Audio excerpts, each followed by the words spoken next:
beyond better than we can ask, think, or imagine. We pray this in Jesus' name. Amen. We are studying this morning the book of Mark, not the book of marketing. Now, I don't know how well you can see or read that, but the good news according to marketing is they're written by the author Howard D. Results.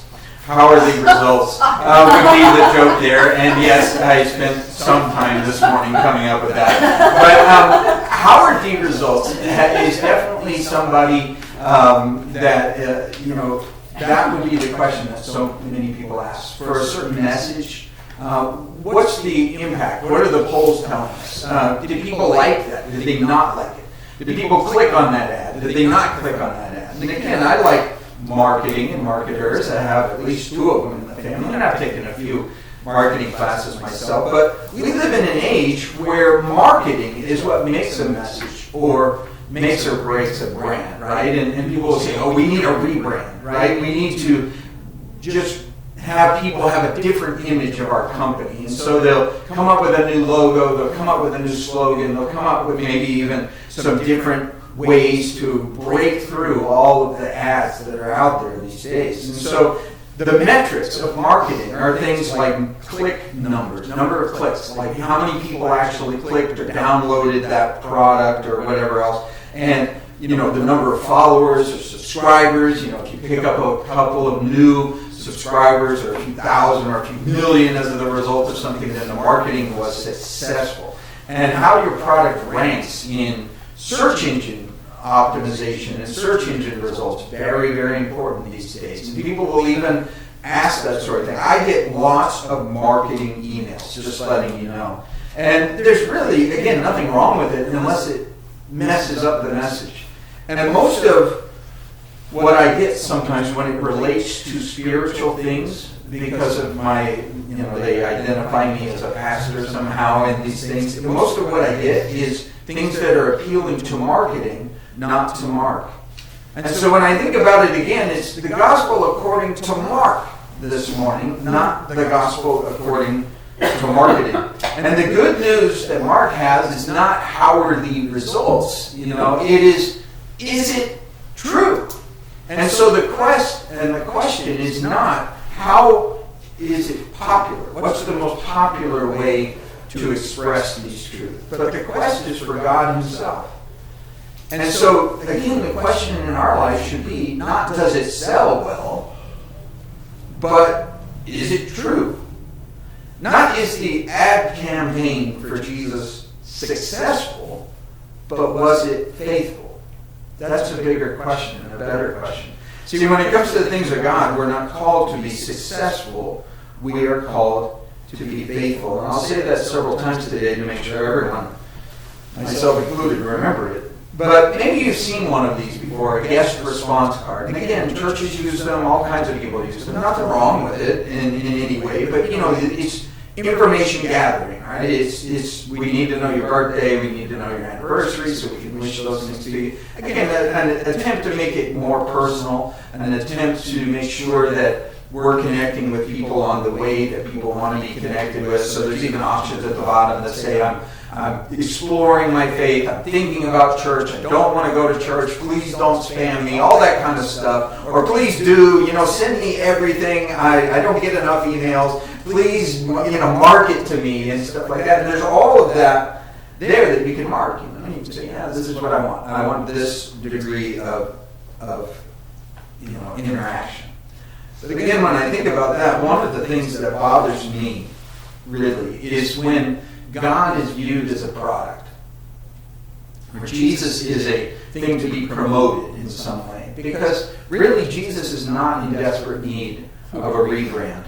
I remind you that on that first picture, the marketing book was from 2016, so it's already obsolete, right? It says up in the corner 2016 marketing, and they will be happy to give you the 2018 version, which is exactly like the 2016 with a few differences, but the price just went up, right? They keep changing it year over year, and being in academics, I know that. You actually have the different versions of textbooks, but they don't make really huge revamp, changes. They may just even switch 2 chapters. So chapter 7 is now where chapter 8 was and things like that. But now all of a sudden, you can't resell that book. You have to buy it from the manufacturer. And I think about those things and go, those things bug me. I don't know if they bother you, but there's sayings in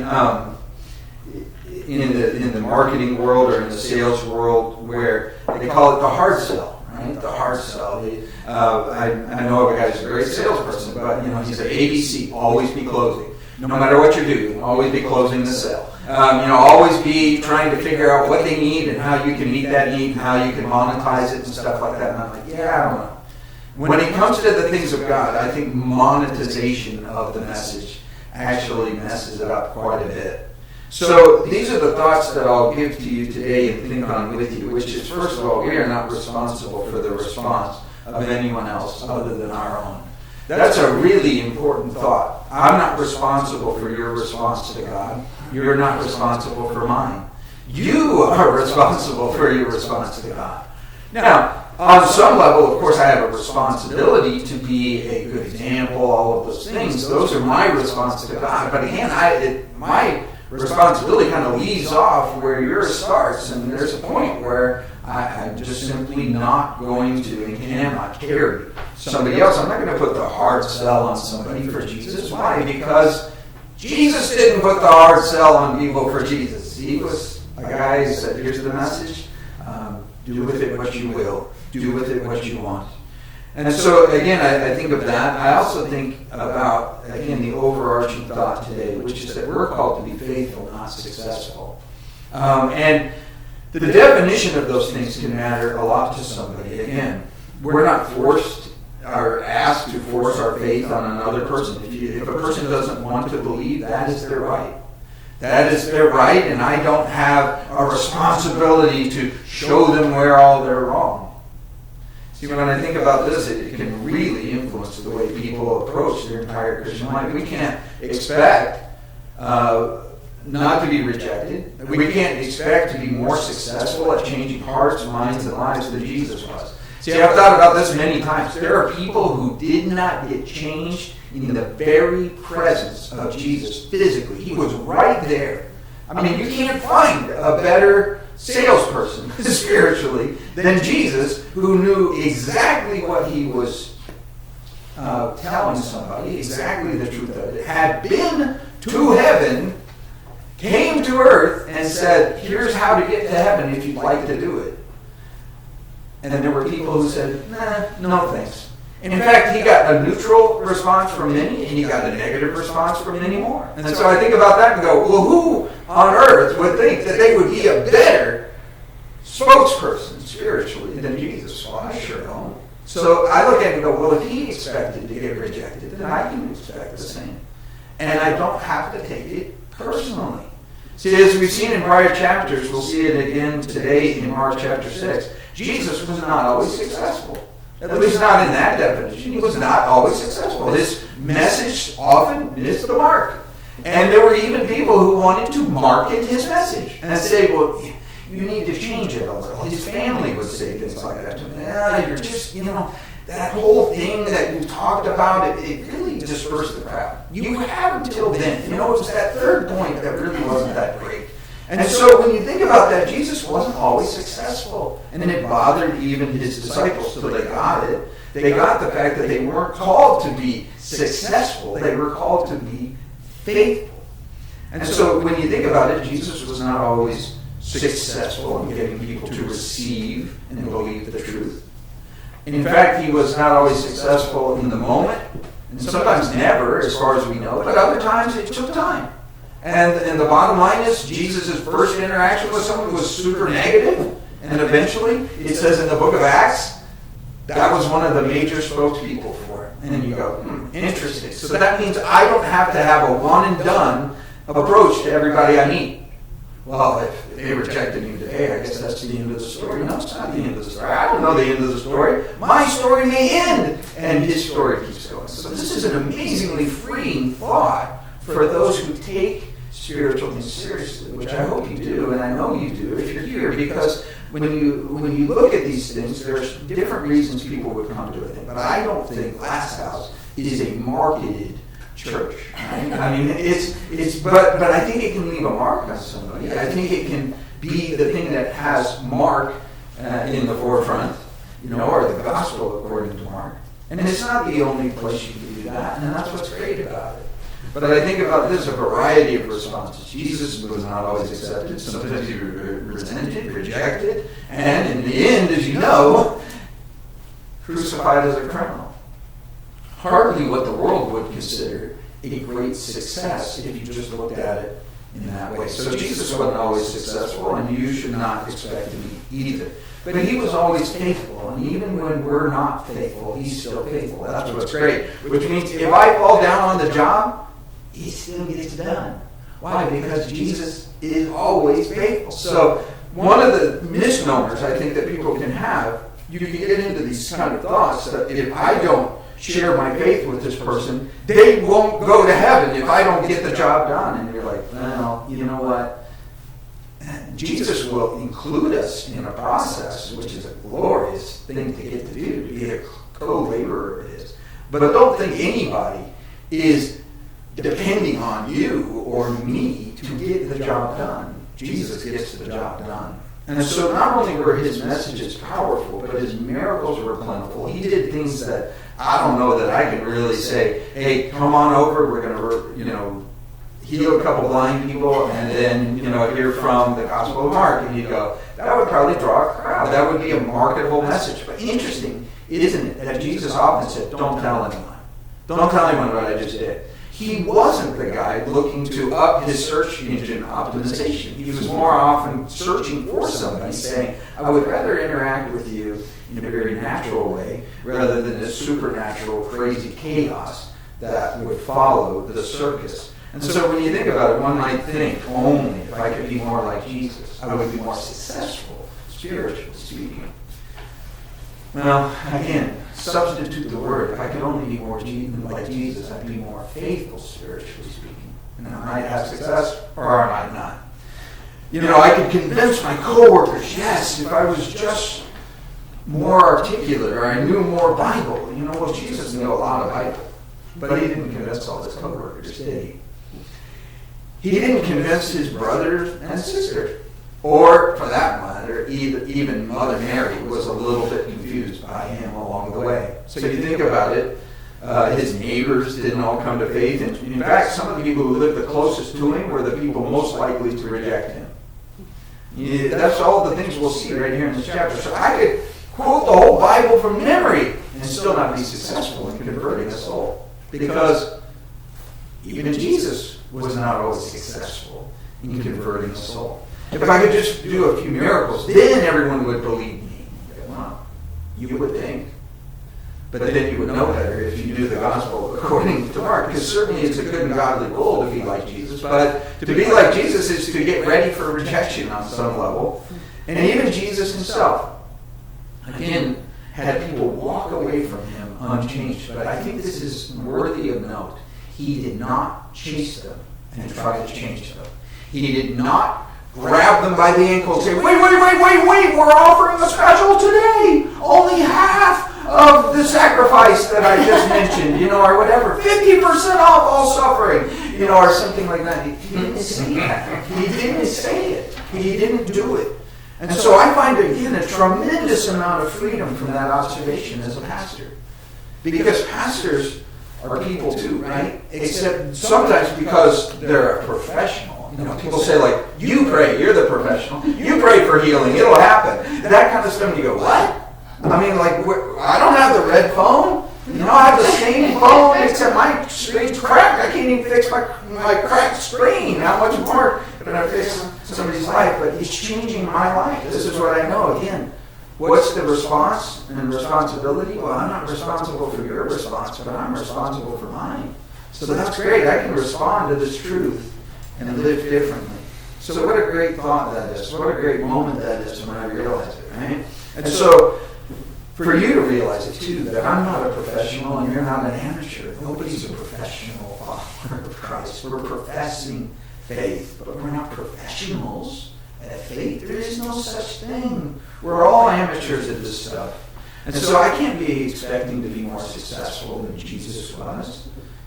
And so over my years, again, as a Christian, I've frequently felt like a failure. I've felt like I didn't reach even my own expectation on something. I'm like, well, if I fell short of my expectation, I'm sure I fell short of God's. But the truth is, God had a totally different expectation of me than I had of me.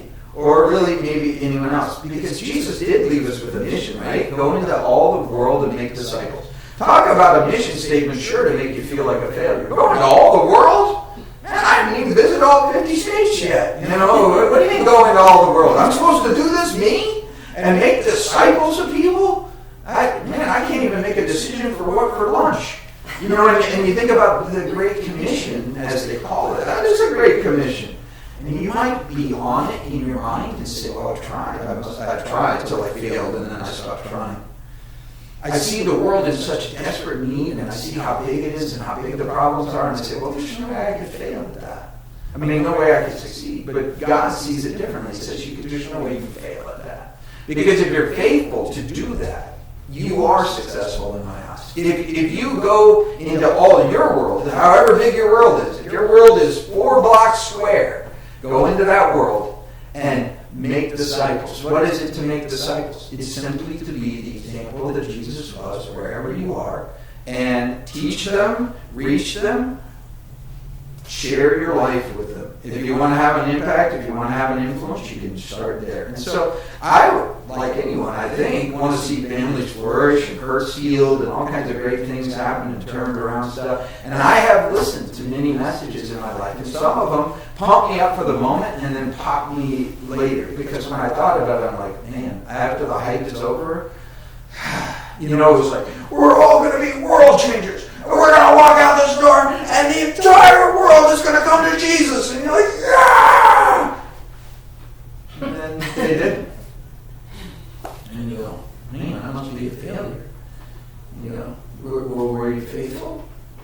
I think I was. I tried. So then you were successful. See, we're not responsible for someone else's response. You're not responsible even for your spouse's response or a best friend in the world. You're not responsible for their response. A family member, it's not up to you to be living the perfect life, because Jesus lived the perfect life and people rejected him still. And so again, when you think about that, let's hit Mark chapter 1 and see what it says. This is some incredible good news according to Mark, not marketing. Then Jesus went out from there and came to his own country, and his disciples followed him. And when the Sabbath had come, he began to teach in the synagogue, and many hearing him were astonished, saying, "Where did this man get these things? And what wisdom is this which is given to him, that such mighty works are performed by his hands?" And then verse 3, think about this. Mark chapter 6, verse 3. "Is this not the carpenter, the son of Mary, the brother of James, Joseph, Judas, and Simon? And are not his sisters here with us?" Check this out. So they were offended at him. They're like, wait a minute. He's a nobody. He's nothing. He's from our town. We know nothing good comes from Nazareth. Nothing good comes from our town. Right? He came to his own. See, we'll often encounter this in our life. If we haven't already, we'll either do it to ourselves or others will do it to us. I call it the "isn't this the carpenter syndrome?" Which is, oh, wait a minute. I know who you are. I grew up with you. And I know you're just as big an idiot as I am. Now you're into all this Jesus stuff. Well, I know all the stuff you did. And I know this and I know that about you. I saw you at your worst day. And I saw you lose your temper once and all this kind of stuff. And you go like, isn't this the carpenter? Now again, they couldn't find fault with Jesus, which is why they found fault with Jesus, right? So you could get everything right and still be viewed wrong. This is really important because the failure of the familiar to impress is the principle that's here. People tend to undervalue those closest to them. Don't make this mistake, please. People tend to undervalue those closest to them and overvalue those who are afar, right? Because everyone looks pretty good from afar, especially obvious with celebrities. Can I give you the example? Celebrity. Oh, he sweated on me. He sweated on me. Yeah, I was sitting so close when he was singing, he was spitting on me. I will never take another shower. Now, change the thing just a little. It's family. Ooh, get that sweaty shirt out of here. Hanging over the shirt, back of the thing. Get that out of the kitchen. Jesus was known to them, very familiar. It can't be anything too special because I know everything about him. I think I know everything about him. They gave all the externals about Jesus. His job, we've seen him make furniture. He's just a furniture maker. What does he know? He's no rabbi. He didn't go to the great schools. He doesn't have a degree in such and all of the different letters after his name that say he understands God. And so this can happen to anyone. It can happen anywhere. But Jesus went out from there. It's talking about Capernaum in verse 1, and it says he came to his own country, which was Nazareth. This is Mary and Joseph, again, where they were originally from. We think of them and associate them with Bethlehem, but remember Bethlehem and this area, it's a whole region. Jesus was born in Bethlehem, and then his parents returned to Nazareth. And so Jesus grew up there. Neither of these towns were anything to make the map, right? But he had friends and family there, and he had less success there than anywhere else. He would go out to the Gentile regions, people who'd never heard of Mark, for that matter, or even the Old Testament prophets. And it's funny how the message would really impact those areas because they're like hearing this stuff fresh for the first time, that God actually cares about you at all. But see, it was interesting that in the synagogue, the same synagogue that Jesus had gone to, children's ministry. Think about that for a minute. Children's ministry. The very beginning of his public ministry, the last time he was in Nazareth, they had liked his message. They had liked his message at the synagogue at first. They were all saying, "What a nice boy. Oh, isn't that cute? Take a picture because this is his first sermon. He grew up. I taught that kid in synagogue. There he is. Look at him. Isn't he a nice kid?" And so partway through his preaching, Jesus started to challenge him to change. And they didn't like it. Wait a minute now. I taught you a few things, Jesus. I don't think you're getting a little big for your britches there, And they turn on him, and it says by the end of that message, they had tried to kill him by throwing him off a cliff. Now, I don't know if that's ever been the response to you from anything you've tried to do with people. Maybe they were doing it in their mind. But this is not exactly the response that most teachers are hoping for when they teach. Or that churches are hearing guest speakers, and they're like, well, what was the response last time they were here? Well, they tried to throw him off a cliff. Hey, let's have him back. It's amazing. No, the metrics people are looking for is, what was the offering that week? How many people responded that week? And I'm telling you this stuff because I know this stuff. And again, churches have budgets. They got to do what they got to do. I understand that. That doesn't make them evil. I'm just saying that a lot of times the question is, how were the responses? How were the responses? How can we market it? Did the church grow after this person came? Well, those are not the questions I think somebody should ask. Because if you'd asked that about Jesus, you would have never had him back. Jesus left town quickly. He'd been faithful, but not successful. And so that, again, is the syndrome that I talk about. It's part of the synagogue syndrome, the sin syndrome in anyone, which is we like outward positive response. But you will run into the isn't this the carpenter moments of your life. But it doesn't mean you're a failure. Nazareth was a place with a bad reputation. Small town with big problems. It had nowhere's Bill syndrome, right? And again, you may remember that Jesus, when he was first trying to gather his group, right? Our people were gathering and saying, hey, you got to come talk to this guy. You got to come hear him. It was Andrew whose response when he heard that the long-awaited Messiah had come, he's like, oh, really? And he says, where should I go? And they said, well, Nazareth. He goes, Nazareth? Can anything good come from that town? I mean, that's what it was, right? And Peter was smart enough to say, come and see. I mean, again, he didn't feel responsible for the response on some level. He's like, well, come or go. I mean, I'm telling you, he's there. And what's interesting is that the Bible, if you knew it, if they knew it, which they thought they did, in the Old Testament it says, a branch will come from Nazareth. Why do they know that verse? Well, I'll tell you why. Because so often, instead of knowing the Bible, people know about the Bible, or they have been marketed certain parts of the Bible that they enjoy other than other parts. We'll do a 75-part series on having positive relationships. You go, okay, well, that's awesome. It's good. It markets well. It's an incredible series. It's a need. But here's what's funny about it. I think if people will be disciples, strangely enough, their relationships will improve. Even if maybe all they did was go through the book of Mark. But what do I know? So you see this, verse 2. They were astonished. They were astonished. They didn't like it. And they were offended at him. So it's kind of funny. They go from being astonished. That word is kind of neutral or even positive. It's like dumbfounded. It's flabbergasted. It's blown away. They're like, wow, this guy's really great. I don't like the third point. I am offended at him. I do not like this. He goes from local hero to local villain in the passage that we read right here, just in a few verses. They were offended.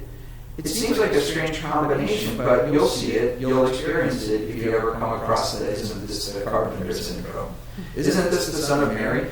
That's one of their questions, but it wasn't a quest for information, it was an insult. See, you might think of it today because we look at it at the lens of, the honorable Mother Mary and things like that people have a high view of. But you look in those days, in that culture, in that place, her reputation had been ruined, and ruined reputations last a lot longer than truth. Do you know that? You probably know that. And so a man was usually referred to by his father's name even after the father died. And they didn't mention Joseph, did they? Isn't that weird? It is if you know it like Mark knew it.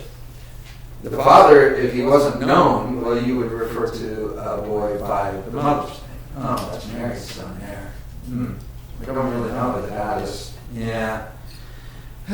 Some say it was Joseph. I don't know, I'm not so sure. Rumors travel very fast, especially in small places like Nazareth. Did you hear about young Mary? She's with child, and I heard it's not even the guy that she's engaged to. And isn't he the carpenter? And aren't his brothers and sisters and everybody here? Again, familiarity breeds contempt. And so there they were around his physical family all the time, and they just had an opinion of him that was formed by that. It didn't really have to do with the facts. And so verse 4, Jesus said to them, a prophet is not without honor, except in his own country, among his own relatives, and in his own house.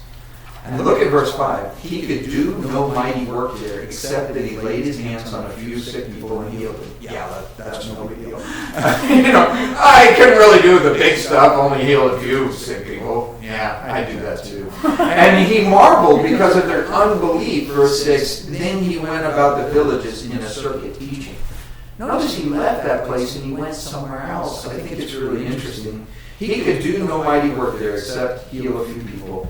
And I think about this, if Jesus had wanted to, he could have healed them all with or without faith.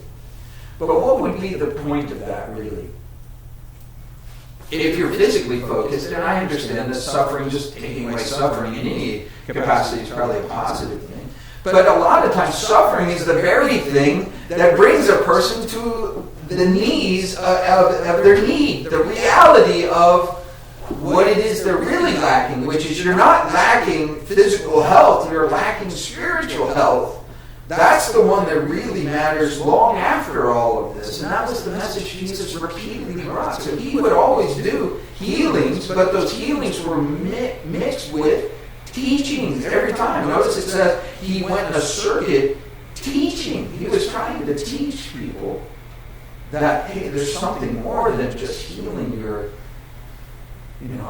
spleen. It's your soul that is broken. It's your soul that needs to work. And so again, when you think about this, if he marveled because of their unbelief, he could do no mighty work there, it's because the mighty works were the healings of souls. But he could not be successful in that place. Why? Because he can't and won't force himself into a person's life. If a person doesn't welcome him, if a person doesn't want him, then there's not much he can do. God respects people's right to be wrong. I wrote it down that way because he does. You might think, oh, it'd just be better if God just hard sell people. I mean, just force them to believe. Just make them. It's better for them. And you go, well, God doesn't believe that. God believes that choice is important, that freedom matters, and that love requires choice. And so if I choose not to believe, Jesus says, that's your right. It's wrong, but you're right. You can reject me. You can refuse me. And the refusing there comes bundled with missing out on a lot of other stuff too. And I think about that, and that's why it's troubling to me or to you. That's why once we understand what faith is, we want everyone to get it. But think of how long it took you to get it. I don't know. Some of you might be the ones who got it early. You're so smart. But it took me a long time to get it. And God kept coming back to me through all kinds of things, including the fact that I had some physical things wrong, I had some emotional things wrong, I had all kinds of things wrong that made me realize all the marketing in the world isn't going to fix this. All the self-help books that said, this is the one, isn't going to do it. And it was actually the Gospel of Mark, of all things, that changed my life. You know what a guy did? He got up as a single actor and read the Gospel of Mark, word for word. Just acted it out. Didn't divert from it at all. It was simply the Scriptures. The entire book of Mark was read in front of Len and I in a way that the guy brought it to life. And I was like, the marketing was terrible. The tickets were awful. I went anyway. And I think about that, and at the end of that, Len and I both said, everything needs to change. What do we need to do? And I think about what it is in my life to feel responsible for people's response. If we just got the right brochure, if it was in 3D, if it had a funny joke at the beginning, it was just, the graphics got to be great, and all that kind of stuff. But the rejection or acceptance of Jesus has nothing to do with that. I long to think of a pastor friend of mine today who responded to a message, and they actually gave him the message that he responded to. That was part of what they would do as a welcome, and I always thought it was a cool thing. But they just gave him a copy of the message, and he lost it. It was in his car, and he lost it for years and years and years and years, and he was cleaning out his car, and he found it again. And he's like, this is the message I responded to. Pops it into the cassette thing to listen to it, and he said, it was just absolutely awful. It was just a terrible message. He was so sure it was going to be the most persuasive presentation of the gospel he had ever heard. He said, first of all, it was just radically boring. Second of all, it had several wrong things in it. It was just plain wrong. And then the actual invitation was so bumbled and muddled that he's like, I don't even know how I responded to that. I did. And I think about what it means to free someone up from that reality that, yes, God may include me in a process, but I am not the salesperson for the gospel. And when you think about Jesus' workmanship, it must have been great. I mean, isn't this the carpenter that makes the best furniture in town and never rips anyone off? They could have gone on and on about that, but the part they focused on is he can't be anything supernatural because he's so natural. He's so down to earth. He can't be from heaven. Right? I wrote this down. I would rather fail at faith than succeed at doubt. What does it mean? Well, it means this to me, that the Great Commission is so great, I will fail at it. I'll fall short of it. Being like Jesus, I will fall short of. But I would rather do that than just say, well, I doubt I can make a difference. I doubt I can do anything. I doubt God would want to do something in this case or any of that kind of stuff. Well, I succeeded. I succeeded in doubting. I was right. I said it wouldn't work, and what do you know? I was right. I'm trying to be a person who believes that Jesus can do a mighty work wherever he wants to. And never want to be the guy that did say about it, well, Jesus wanted to, but they didn't want to. They weren't willing. That's what this verse basically says. It basically says Jesus could have done a great, amazing thing there, but he didn't. because he moved on to do a great and amazing thing somewhere else because there were people there who wanted him to. So in verse 7 of Mark 6, you see him in that new place, moving on, right? And it said he moved on. And this is what's great. He's about to call them to be faithful, but not successful. He calls 12 to himself, verse 7. And he began to send them out 2 by 2 and gave them power over unclean spirits. He commanded them not to take anything for the journey except a staff, no bag, no bread, no copper in their money belts, but to wear sandals, not to put on 2 tunics. And he said to them, in whatever place you enter a house, stay there till you depart from that place. And whoever will not receive or hear you, then when you depart from there, shake off the dust under your feet as a testimony against them. Assuredly, I say to you, it'll be more tolerable for Sodom and Gomorrah in the day of judgment than for that city. Now, reflecting on this, sending them out 2 by 2, God gave them power to cast out demons. He equips these people. But he gives them instructions, and they sound to me like a recipe for failure. This is not a good department, this is the mission sending department. And here's the equipment list you should bring. Nothing. I mean, basically says, don't bring anything. What about sunscreen? What about, bring sunscreen. But bring an expectation that God will show up, but people may not. I mean, this is what you see in this. Trust in God, but sure don't put your trust in people. He says this, I'm sending you out to be faithful, but not necessarily successful. They didn't pull into town in a gold chariot saying, hey, if you want one of these, follow the God I follow.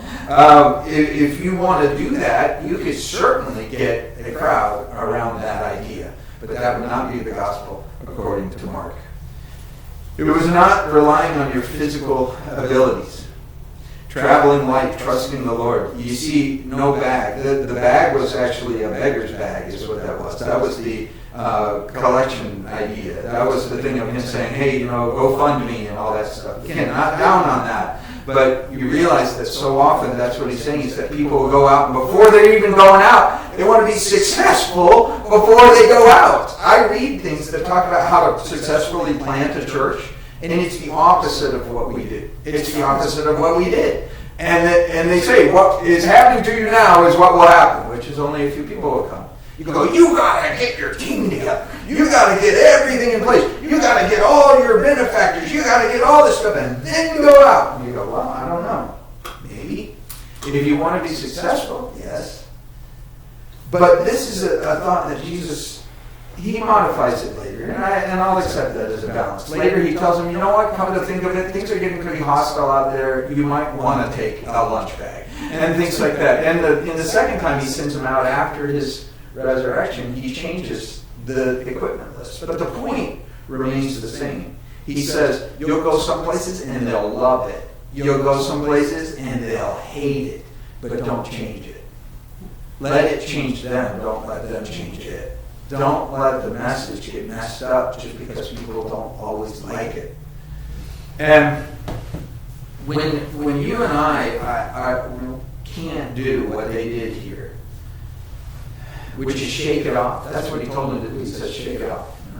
Taylor Swift stole that from Jesus, I guess. But it's shaking it off. It's saying, shake off the dust. If people are talking trash about you or the gospel, he says, move on.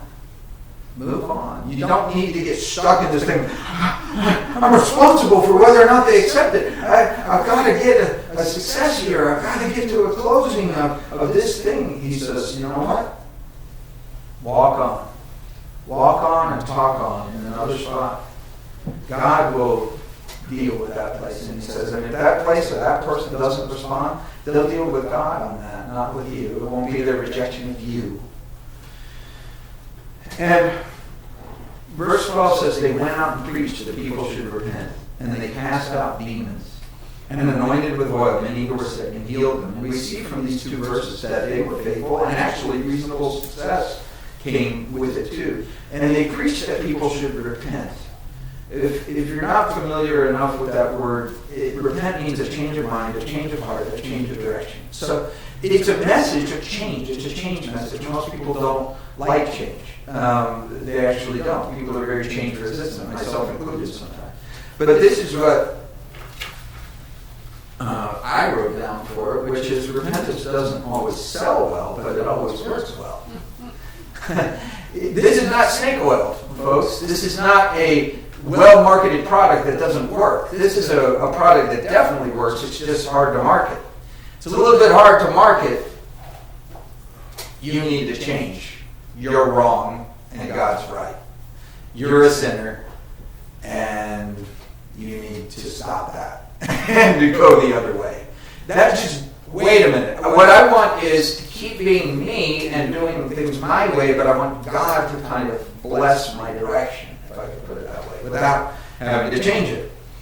And so there were things that happened there in their lives, and miracles, and I've seen some, and I think if you would go back and look at your life, you've seen some pretty big miracles. Some of them are very physical in nature, others of them are just plain, I can't believe that person changed. I can't believe it. The response and all the rest are to that, and the long-term response to that, and they're still changed. And years and decades later, they're still changing. But it wasn't because the seminar was so profound or that retreat was just it. Although those are great times for God to work. But it's repentance. It's the repentance that changed them. Again, these guys were great preachers, maybe, or maybe they weren't. They were pretty new to it. But the change came from the person responding to the message to repent. And when that is what I'm thinking about and you're thinking about, it's not the James and John Apostolic Healing Ministries International that did the work or got the fame. It was repentance. Hey, have you heard that repentance works? Hey, have you heard that to believe in Jesus and believe what he said and do what he said actually changes the course of your life? Well, that doesn't rhyme. It's not packageable. You need to package it better.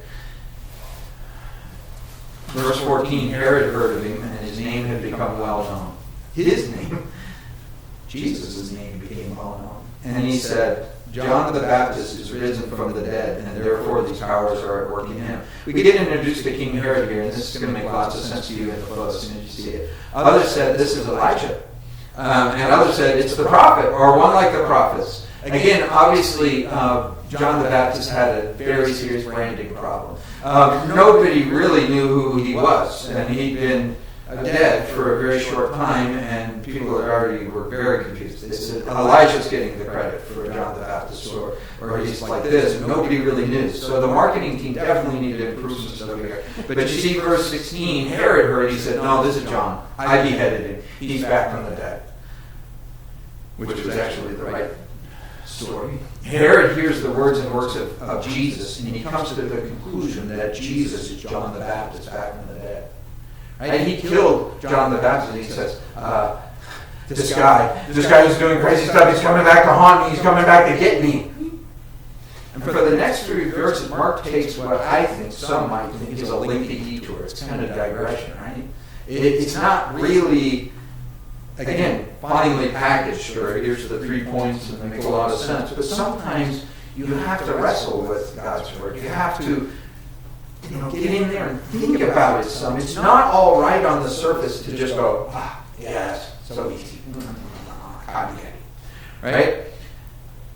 He's going to go into details on the death of John the Baptist, and it's not a digression. It actually fits exactly into this point. I think you'll see it. Jesus had just sent out his servants, right? He just sent out his servants. And Mark sandwiches the story in between the apostles, the disciples' departure, and their return. So while they're out doing their cool stuff, he says, let's do a little check-in on the Herod situation, right? Let's do a little something here. If this was a movie, that's what you see. What's the main point? A man of God can be faithful in the eyes of God and a failure, unsuccessful in the eyes of the world. And it is better to be a success in God's eyes and a failure in the world's eyes than vice versa. That's kind of the point if you look at it. John the Baptist was killed because he told the truth. And the truth was unpopular. It wasn't a marketable message. And he didn't tailor it to who he was talking to. If he was talking to heathen on the street, he said, you know what? You are a sinner just like I'm a sinner, and we got to get it fixed, and repentance is the answer. And then he goes and talks to Herod, and Herod's like a big deal. I mean, this would be the time to really bring out your best campaign. You know, make sure you got the glossy brochure for Herod. And he says, Herod, you're messed up. You're a sinner, and you need to repent and get right with God. Maybe it wasn't a popular message on the street, but it sure wasn't a popular message at the palace. I can assure you that. And so that's what you see in Mark 1. We're introduced to John the Baptist. Remember that? His message was repent. What was Jesus' message? Repent. What was the message that Jesus sent the apostles out with? Repent. It's a very easy message, but it's not easy to digest. It's not easy to feel good about myself when I'm hearing it. I need to change. I'm wrong and God's right. Oh no. But God will make me right, even if I'm wrong, if I will believe and receive and follow after Jesus. It's simple. It's hard to repackage that one and keep it fresh. Got to do something new. New for this year, 2018. What's our message? Oh God, repent. Well, that was our message last year. It's the message every year. See, repent, let the Lord change your heart, mind, soul, and direction. And people will accept that, and the faithful messengers who bring it, if God's working on their heart. And people will reject that, and the faithful messengers who bring it, if God's not, if they're not letting God work on their heart. That's what we saw here. And you're not responsible for the response. Verse 17, Herod himself had sent and laid hold of John and bound him in prison for the sake of Herodias, his brother Philip's wife, for he had married her. Because John had said to Herod, it's not lawful for you to have your brother's wife. His message was, it's awful, it's not lawful. And therefore Herodias held it against him. She didn't like it and wanted to kill him, but she couldn't. Why couldn't she? Because she lived for the pulse. She lived for the popularity. She lived for the response and the way it would be perceived. So she's like, well, politically speaking, I can't get away with it, but I want to do it. And then I'll wait for my moment. And Herod feared John, knowing that he was a just and holy man, and he protected him. And when he heard him, he did many things, and heard him gladly. This is so fascinating because you look at the different responses. One was just open, outright hostility. I hate this guy, I want him dead. The other response of Herod was, man, this guy's a way better guy than I am. I know that.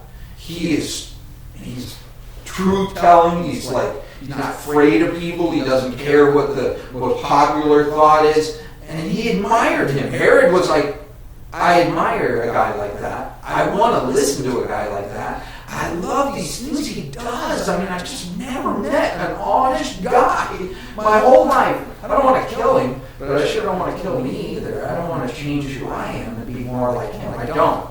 But I'll listen to his message all day long. So he protects him as kind of like the court jester. He's like the clown who's he's so pure. Like, listen, he actually believes that stuff. I love it. Well, let's go back and do our regular stuff again. He heard him gladly. And there are lots of Herods in the New Testament, that name, literally. And they're all bad news.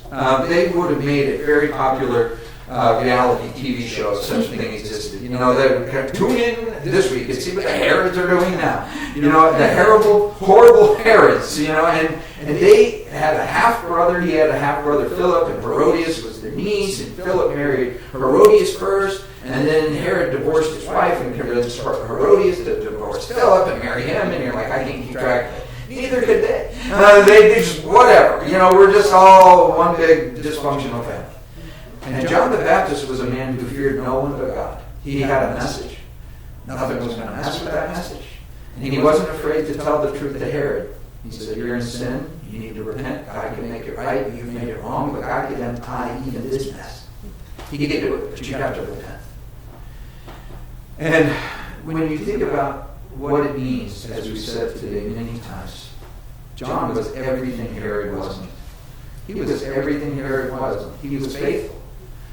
Herod was things John wasn't. He was successful. Right? He had a political power. He had a position. He had access to all kinds of friends and whatever he said went. What he did happened. And there was a reality to that he was successful, Herod was, in the eyes of the world.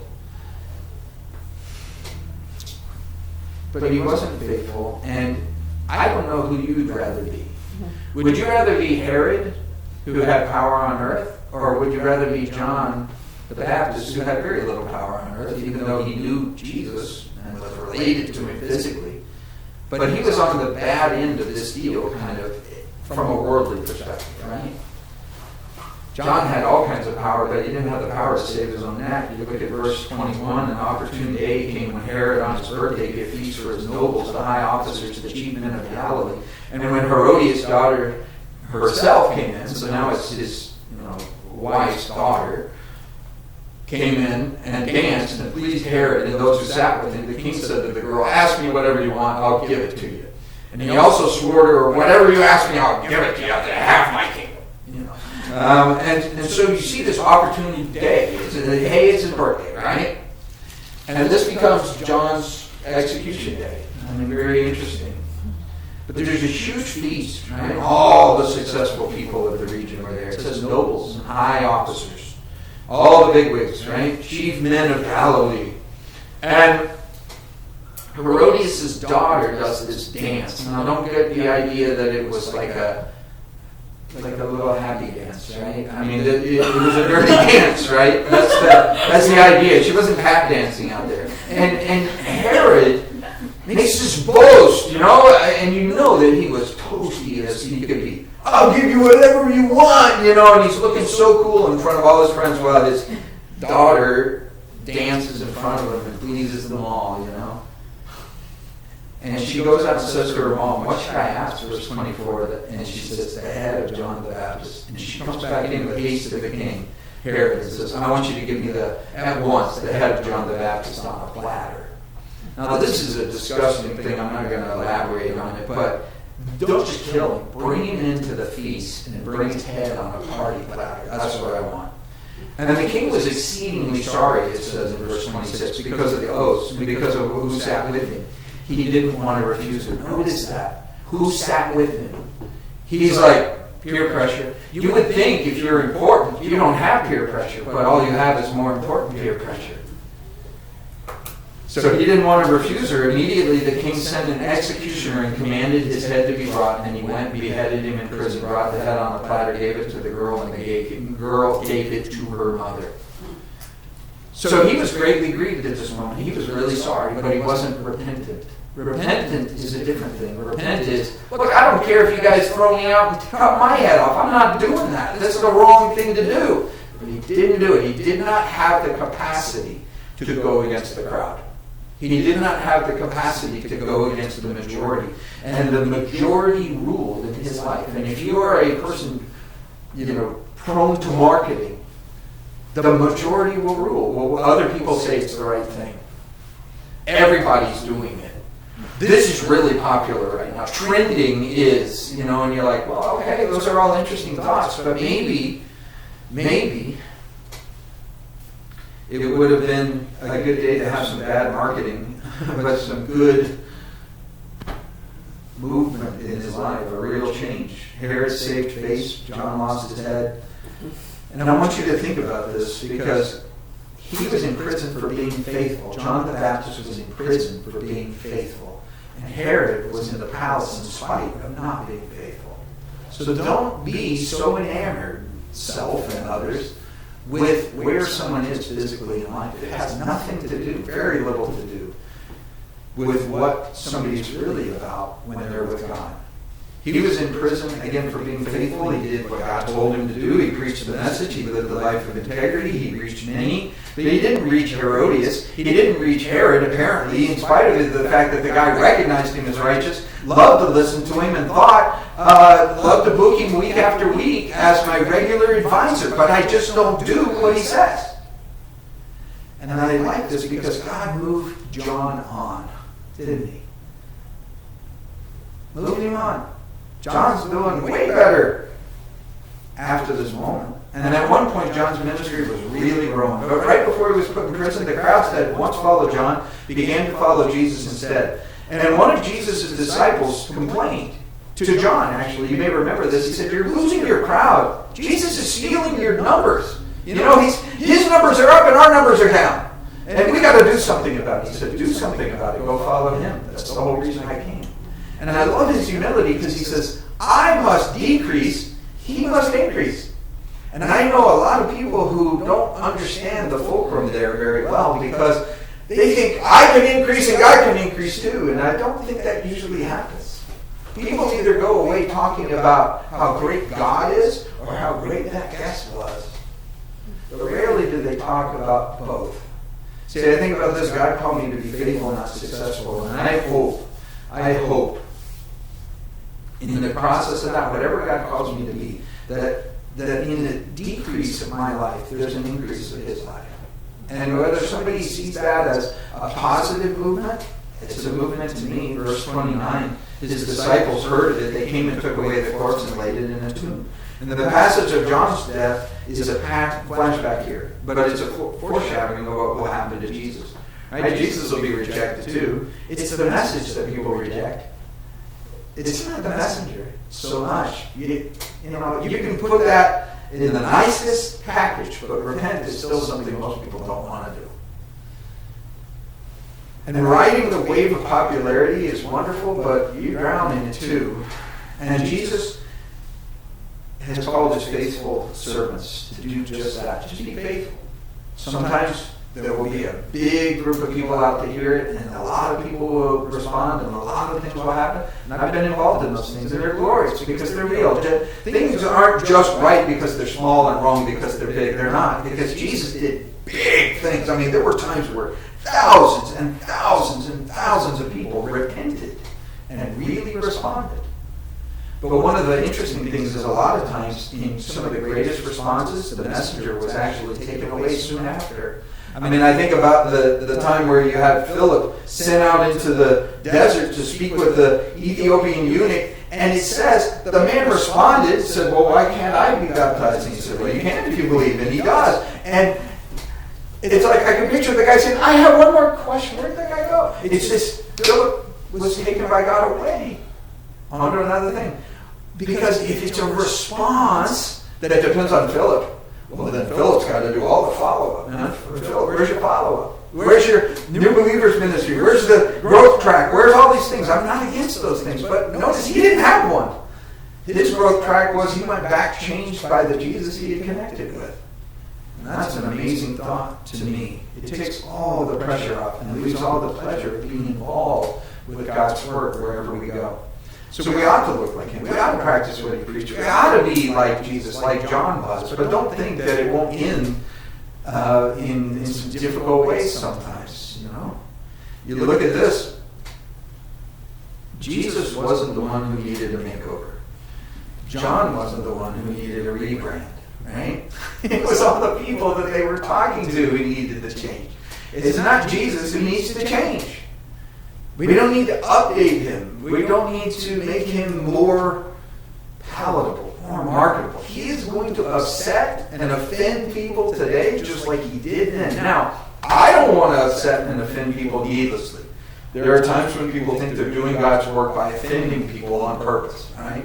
And I know people who say, "Oh, I was persecuted for Jesus." And I kind of go, "No, I think you were persecuted for being a jerk." It wasn't really, Jesus was kind of incidental to the persecution in that case. But again, the message, even when it's preached silently, of just seeing your changed life, can really bother people sometimes. Sometimes the people closest to you are bothered the most by it because they know, and you just look at those things and they reject that. But what they're rejecting is the work God's trying to do in them to change them. Does it mean it's one and done? No, I hope that's something else you take away from today, which is that it doesn't always sell well, but it does work well. And as long as what we're doing is connecting someone with Jesus, even after we're out of the picture, he's not. And he keeps working and he keeps working it and he keeps working it. And I think one of the most humbling thoughts in my life is how many people who have come to Christ when I was out of the picture rather than in it. I think back to it, of people that I invested in different ways, and 10 years later they'll come back and say like, man, I was in this church and I responded and I gave my life to the Lord and it was just awesome. And I'm like, yeah, man, that's awesome. But I try not to feel that little twinge of, well, what was wrong with my pitch? What was wrong with my approach? What was wrong with, how is it you're now super involved serving in that spot and all that? And you go, well, it's because I must decrease for him to increase. And if I'm marketing me, well then, man, that's disappointing to me. But if I'm marketing the gospel according to Mark, it's just the good news of Jesus according to Scott. Right? It's not the good news of Scott according to Jesus. And there's a difference between those two. So I love the fact that the words I'm hoping to hear, the words I believe you're hoping to hear, and that you can hear, certainly Mark heard them, John the Baptist heard them. But God's got enough of this compliment for everyone. It's not a zero-sum game. It's not if they got it, you don't. It's not an award that goes to one person, but it's this. Well done, my good and faithful servant. That's what it says. And notice it doesn't say, well done, my good and successful servant, or well said, excellent speaker. It says, well done. You did it. You've done it. You were good.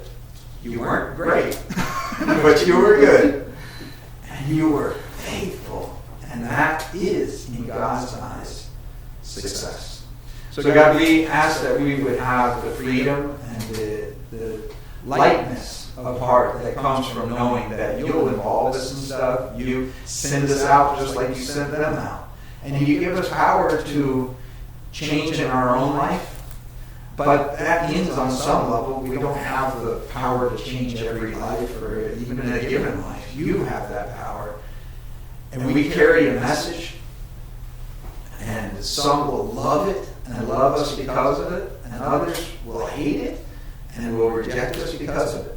But I pray that we would not take it personally, but that we would instead just go through realizing that you came without a lot of hype, without a lot of gloss, without a lot of carefully crafted thoughts all the time, but just simply, hey, if you want to repent, if you want to go a different way, I am the way, and I'll show you, follow me. I pray that we would get as simple as that is in our own life and be able to see it come to its full fruition in faithfulness. We pray in Jesus' name. Amen. All right, God bless you all. There's response cards out there that you know whether you liked or didn't like today's message, and they will be filed accordingly. Special file. There is a special file.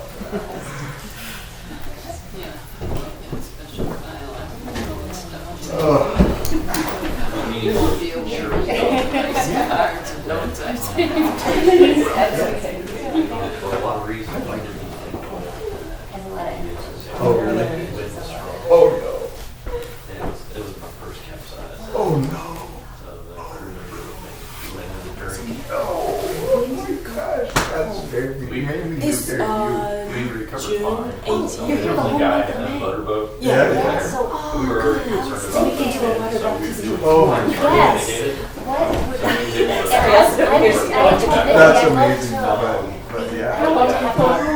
It was pretty windy. Last year I went with Man, 4 you guys months. had a good time. And we can go, mine loves to go.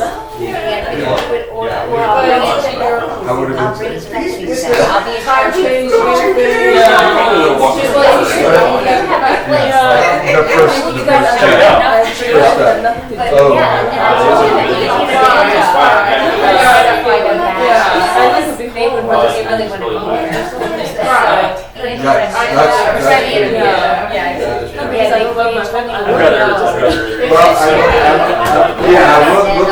We'll take a softer day. Yeah. Oh man, that's crazy. Absolutely. I When to do a